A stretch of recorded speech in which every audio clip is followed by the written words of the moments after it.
Mungkin karena mereka ego aja sih.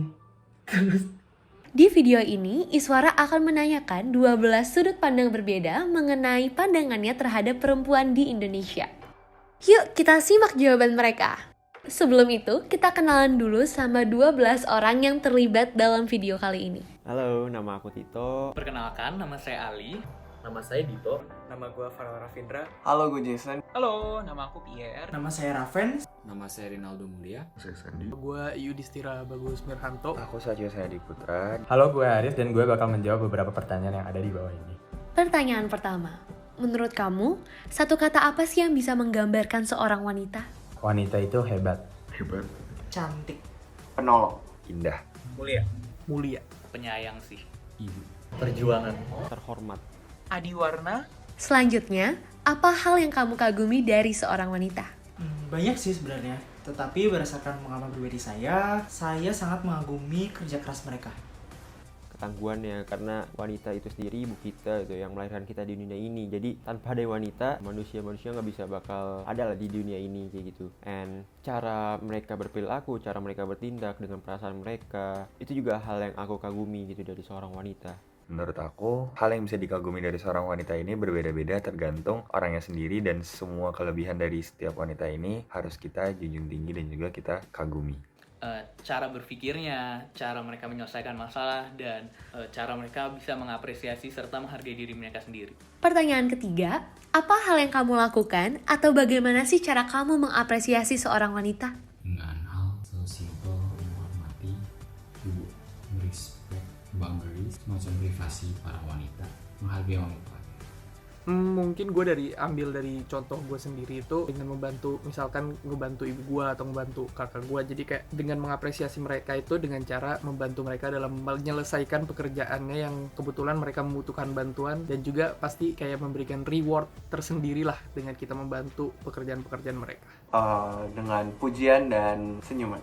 Kalau gue sih pasti menghormati mereka ya, dengan cara jaga perbuatan sih, jaga dalam bentuk lisan maupun perbuatan. Dan selain itu gue juga gak boleh kayak merendahkan mereka dalam bentuk apapun. Selanjutnya, tercatat ada 431.471 kasus kekerasan terhadap wanita pada tahun 2019. Menurut kamu, kok bisa ya terjadi sebanyak ini dalam kurun waktu 1 tahun?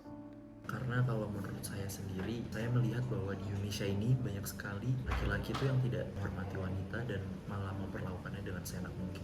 Sebenarnya kalau dari statementnya sendiri, nggak bisa dimungkiri dari 400.000 ini bisa play part kekerasan dari wanita ke wanita juga gitu. Tapi kalau kita ngomongin konteks dari laki-lakinya sendiri, menurut gue kembali lagi ke tingkat intelijensi dari pria ini yang sangat rendah gitu loh. Berawal dari edukasinya yang minim juga ya, yang mengakibatkan mereka tuh nggak punya kontrol gitu loh to hold back their desires ataupun hawa nafsunya gitu. Selain itu juga ada play part faktor dimana budaya kita yang sangat miris dan unconscious bias yang ada di otak kita semua, bahwasannya kita masih menerapkan mindset wanita tuh masih lebih rendah dibandingkan laki-laki gitu. Walaupun kita semua tahu hal ini sangat salah, tapi pada kenyataannya dan realisasinya masyarakat masih mempraktikannya gitu loh dalam kehidupan sehari-hari. Mungkin karena kurang edukasi kepada para pelaku kekerasan. Menurutku ya, ini kan nggak di state siapa pelakunya, apakah pria atau wanita. Cuma ya pada dasarnya sebagai manusia kan kita memiliki keinginan-keinginan pribadi gitu kan, yang mungkin kerap kali hal-hal ini bersinggungan dengan batasan sosial yang ada. Tapi ya ujung-ujungnya nggak semua orang bisa nahan keinginan ini gitu kan. Jadinya kadang ada aja orang yang melewati batasan sosial tersebut, yang pada akhirnya mungkin berimplikasi dalam bentuknya kekerasan pada wanita. Ya simply karena orang-orang ini jahanam aja sih gitu ya. Menurut saya hal yang membuat hal itu terjadi adalah karena banyak orang yang kurang teredukasi. Maksudnya mereka gak menghargai wanita, dan juga mereka gak tahu bahwa hal yang mereka lakukan itu mungkin hal yang gak bisa diterima gitu. Atau mungkin mereka tahu tapi mereka memilih untuk berpura-pura tidak tahu dan menganggap itu tuh hal yang biasa. Mungkin karena mereka ego aja sih. Pertanyaan kelima, apa opini kamu tentang kekerasan seksual yang menimpa wanita khususnya di Indonesia? Kalau menurut gue kayak ya kasar sih. Kayak ya semua orang tahu kalau misalkan itu hal-hal yang buruk gitu loh. Jadi kayak menurut gue itu hal-hal yang tidak baik, dan gue juga masih bingung kenapa orang masih bisa ada yang melakukan kayak gitu loh. Padahal udah tahu baik, dan gue juga kurang tahu tujuannya buat apa gitu. hal ini sangat tidak etis, sangat tidak memuliakan dan sangat tidak menghormati para wanita gitu ya. Karena seperti kita tahu gitu, wanita juga memiliki hak yang sama, mereka juga mempunyai kodrat yang sama untuk diperlakukan sebagaimana mestinya gitu. Tugas kita sebagai manusia ya harus menghormati, memuliakan antar manusia satu sama lain gitu. Jadi kekerasan seksual ini harusnya tidak terjadi sih di dunia ini gitu ya. Menurut aku itu hal yang sangat buruk dan tidak patut untuk terjadi, dan seharusnya masyarakat terutama para laki-laki yang melakukan pelecehan seksual ini bisa menyadari bahwa semua gender itu sama dan tidak ada yang patut untuk dilecehkan. Jujur aku selalu terenyuh sih setiap kali membaca berita yang membahas tentang kekerasan seksual yang menimpa wanita. Kenapa? Yang pertama adalah aku teringat akan ibuku dan saudariku gitu yang ada di rumah. Pun aku kemudian mempertanyakan hal tersebut gitu loh. Apakah sang pelaku tidak memikirkan ibunya gitu ya? Apakah dia tidak teringat akan ibunya? Dan apakah dia tidak teringat akan saudari-saudarinya mungkin kalau ada? Dan apakah dia tidak membayangkan bila mana hal tersebut terjadi pada ibu atau saudari-saudarinya gitu kan? Di mana perasaannya gitu kan? Dan yang kedua mungkin kalau misalkan pelakunya adalah seorang wanita, ya sesederhana gimana harga dirimu gitu loh. Seharusnya kamu sebagai seorang wanita sama-sama menghargai wanita yang lainnya. Kamu tahu, kamu ya seenggaknya dibandingkan pria kamu lebih tahu lah gimana perasaan seorang wanita, dan seharusnya kamu bisa lebih memahami apa yang sepatutnya dilakukan terhadap wanita yang lainnya gitu. Pertanyaan ke-6, menurut kamu, apa sih yang pantas didapatkan oleh seorang wanita? Kasih sayang. Cinta kasih dan hormat.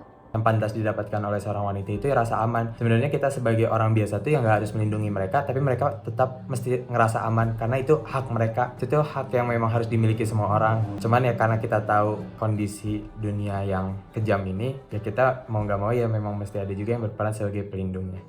Karena stigma beberapa wanita adalah calon-calon ibu, mereka patut untuk disayang, dihargai, dan dijaga. Kembali lagi ke pertanyaan ketiga tadi, menurut aku yang pantas didapatkan oleh seorang wanita itu berbeda-beda, tapi namun secara umum seorang wanita itu pantas mendapatkan kehormatan yang setara dengan para pria. Terakhir, boleh banget nih bagi kalian untuk memberikan pesan kepada para wanita kuat di luar sana. Hai para wanita kuat. Hei para wanita kuat. Hai para wanita kuat di luar sana. Jangan takut dalam menyatakan kebenaran. Ingat terus bahwa kalian itu kuat, kalian itu pintar, dan kalian itu terhormat. Kalian berharga, jangan pernah berhenti untuk memperjuangkan apa yang sudah seharusnya menjadi milik kalian. Dan jangan pernah takut untuk mengekspresikan diri kalian dimanapun itu.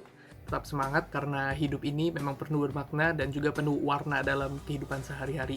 Gue ingin memberitahu kalau kalian di sini di dunia ini itu tidak sendirian dan tidak semua orang itu jahat. Ada yang baik dan ada yang buruk. Gimana cara kalian memilah dan juga kalian melakukan tindakan preventif dalam melakukan hal-hal tertentu. Semangat buat kalian sudah keren banget, sudah berjuang sejauh ini. Kalian sudah membuktikan ke dunia itu kalau kalian berjuang dengan sebegitu hebatnya, kalian sebegitu tangguhnya dengan segala rintangan yang ada. Pokoknya kalian the best.